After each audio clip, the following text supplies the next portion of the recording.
Halo, halo, halo. Shalom, apa kabar? Dahsyat, luar biasa. Yes, yes, yes, puji Tuhan.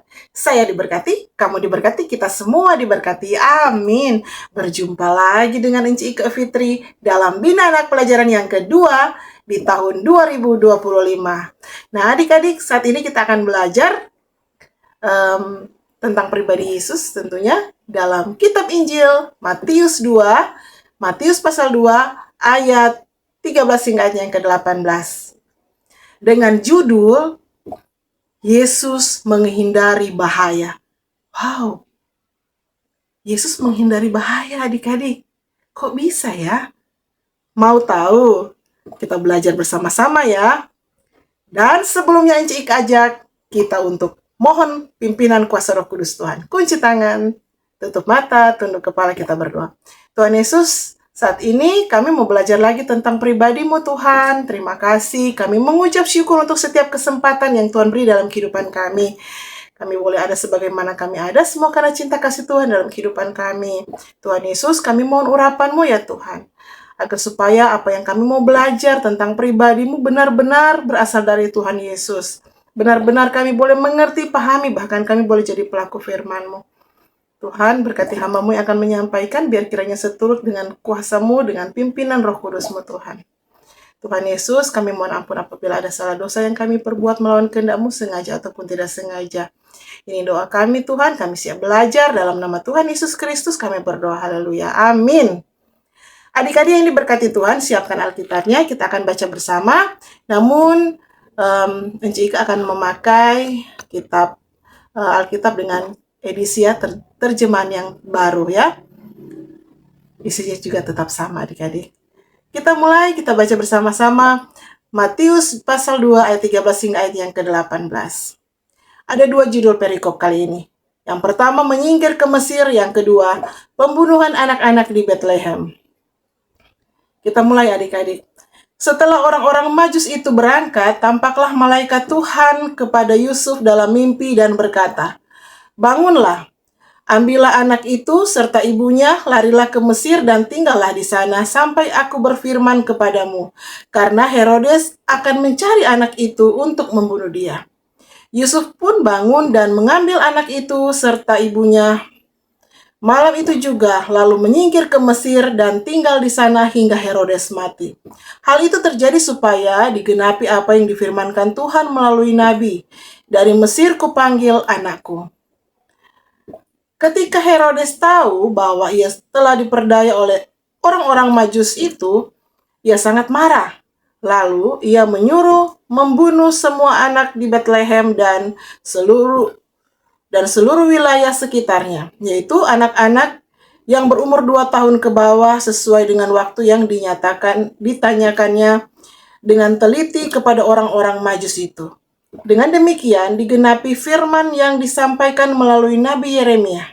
Terdengarlah suara di Rama, tangis dan ratap yang amat sedih. Rahel menangisi anak-anaknya dan ia tidak mau dihibur sebab mereka tidak ada lagi.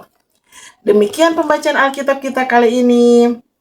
Yang berbahagia ialah mereka yang mau membaca firman Tuhan, mau memelihara firman Tuhan, merenungkan firman Tuhan, bahkan melakukannya dalam kehidupan sehari-hari. Ya adik-adik. Adik-adik yang diberkati Tuhan, waktu Yesus masih kecil atau masih bayi dan adik-adik, ada seorang raja yang jahat dan kejam bernama Herodes. Ia sangat terkejut ketika mendengar kabar bahwa ada seorang raja baru yang telah lahir. Nah, adik-adik, ya, dari mana ini Herodes tahu kelahiran Yesus Kristus? Ya, ada seorang raja yang telah lahir, raja orang Yahudi, ya, yaitu dari orang Majus, ya, orang-orang bijaksana dari timur. Saat mereka melihat ada tanda, ya, kelahiran seorang raja baru melalui kemunculan sebuah bintang istimewa, ya. Setelah mereka melakukan perjalanan yang panjang, ya, yang sangat melelahkan, sampailah orang-orang bijaksana ini, ya, di Yerusalem. Nah, mereka menghadap Herodes, raja yang memerintah waktu itu, ya. Dan adik-adik, kalau Herodes dengar kabar ini, dia senang atau tidak senang adik-adik? ya, bahwa telah lahir seorang raja baru. Tentu Herodes merasa tidak senang adik-adik, dia menjadi marah ya ketika dia mengetahui telah lahir raja baru. Ya, Herodes merasa semua ada saingan. Ya, dia merasa tersaingi adik-adik. Akhirnya apa? Akhirnya Herodes cari tahu di mana ini Mesias yang dilahirkan. Ya, di mana adik-adik? Ya, di Bethlehem, tanah Yudea. Setelah itu, Herodes menyuruh ya mereka ke Bethlehem. Herodes bilang, ya, pergi dan selidikilah ya dengan seksama ini hal-hal yang mengenai ini anak yang sudah lahir itu, yang disebut raja, ya. Dan segera sesudah mereka menemukan dia, kasih kabar, kasih beritahu Pak ini Herodes, ya, supaya kata ini Herodes mau datang menyembah ini bayi Yesus. Adik-adik, kalau dia merasa tersaingi, menurut adik-adik itu betul, dia mau menyembah ini bayi Yesus, ya? Tidak adik-adik, dia cuma pura-pura, ya. Dia mau membunuh bayi Yesus, ya. Akhirnya lewat mimpi, ya, diingatkan supaya ini orang-orang Majus jangan kembali lagi kepada Herodes, jangan melewati jalan yang sudah dorong lewati sebelumnya, ya. Ya, ini orang-orang bijaksana supaya tidak berjumpa lagi dengan Herodes, ya. Karena ini Herodes mau cari tahu ini keberadaan Yesus yang disebut sebagai raja, ya. Nah, kan Herodes nih mau ini ada raja lain yang berkuasa selain Herodes sendiri.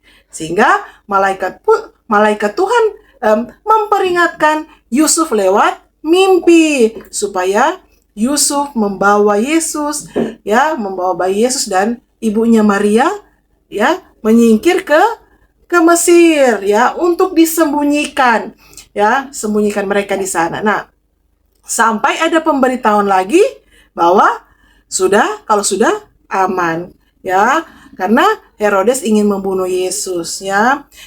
Yusuf mendengar kabar ini tentunya sangat takut adik-adik. Siapa yang nak mau takut? Tentu kalau mau bicara pembunuhan, aduh, jadi takut adik-adik, ya.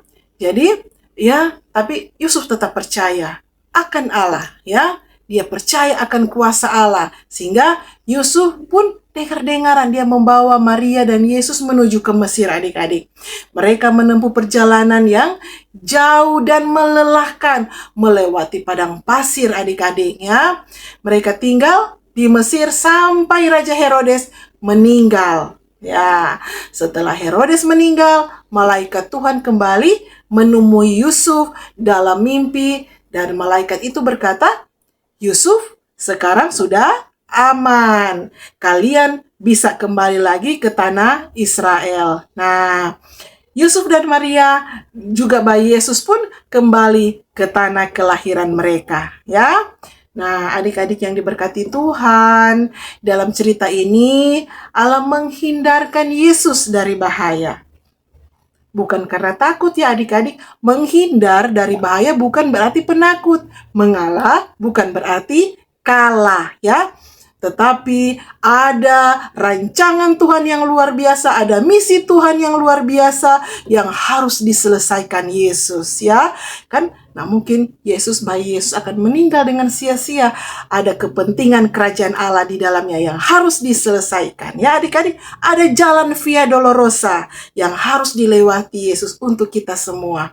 Nah adik-adik, Tuhan Yesus pun dijaga, ya, dilindungi, ya, menghindar bukan berarti takut adik-adik. Kita harus percaya bahwa Tuhan tidak akan meninggalkan kita. Dia selalu menjaga dan menyertai kita dari bahaya yang mengancam adik-adik, ya.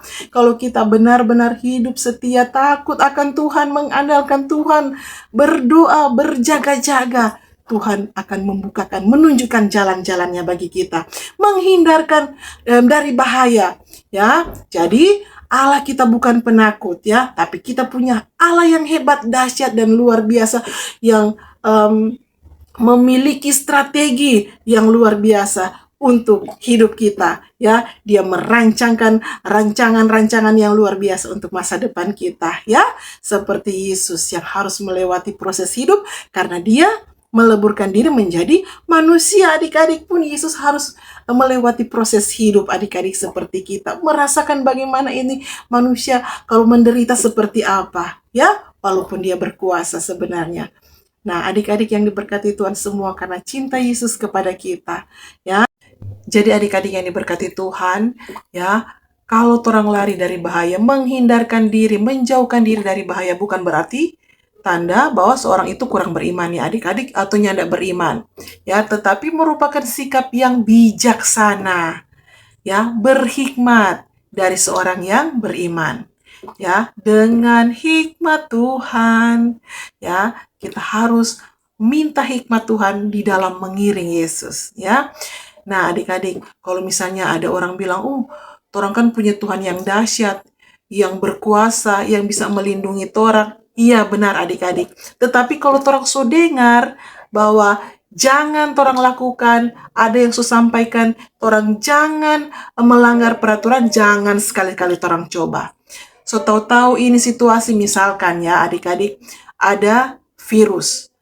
Suruh ikuti protokol kesehatan, pakai masker, orang malah melanggar, ya, pandang enteng, ya, so tahu-tahu lampu merah, ya, jangan terobos, harus taat akan peraturan lalu lintas. Orang terobos itu namanya orang mencobai Tuhan, orang melanggar aturan yang ada, ya.